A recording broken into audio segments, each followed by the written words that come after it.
काय पाहुणं, देवदर्शन तर झालं, पण यात्रेचा मेन पार्ट राहिलाच की, ज्याच्यामुळे यात्रा पूर्ण होऊ शकत नाही. अहो म्हणजे म्हणून काय विचारताय? यात्रेची आन बान शान म्हणजेच बैलगाडा शर्यत.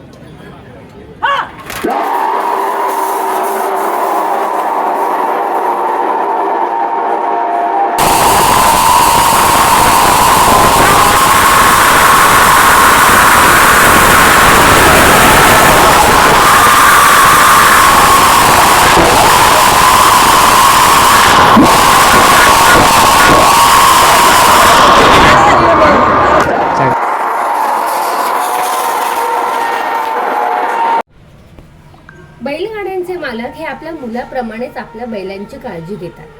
म्हणून मी पण एक छोटासा प्रयत्न करून पाहिला. मी या ब्रह्मासमोर उभी राहिली.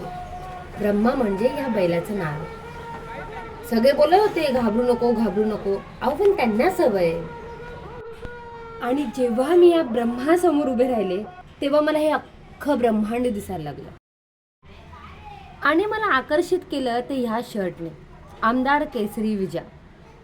म्हणजे आपल्या बैलांवरचं प्रेम व्यक्त करण्याची ही एक अनोखी पद्धत.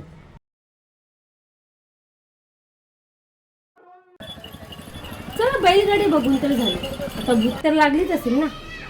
वाह, गरमागरम जिलेबी आणि भजी जर तुम्ही नाही खाल्ली तर यात्रेत तुम्ही खाल्लं काय? अहो हेच तर स्पेशल असतं यात्रेत. आता आम्ही चाललोय बाबा शॉपिंगला. हो, आमच्या इथे पण मॉल आहे. हे बघा, ही आहे छोटी छोटीशी दुकान.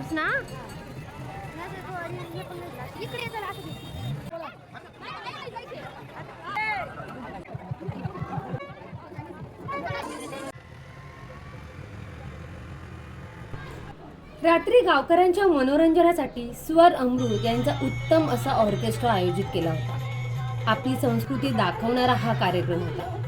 मनोरंजन आणि संस्कृती अशी स्वर अमृत यांनी उत्तम सांगड घातली होती.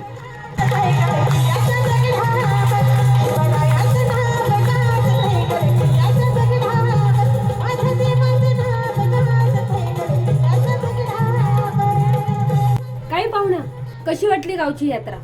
असेच नवनवीन व्हिडिओ मी तुमच्यासाठी घेऊन येणार आहे, तर पुढच्या पाहुणचारासाठी रेडी राहा.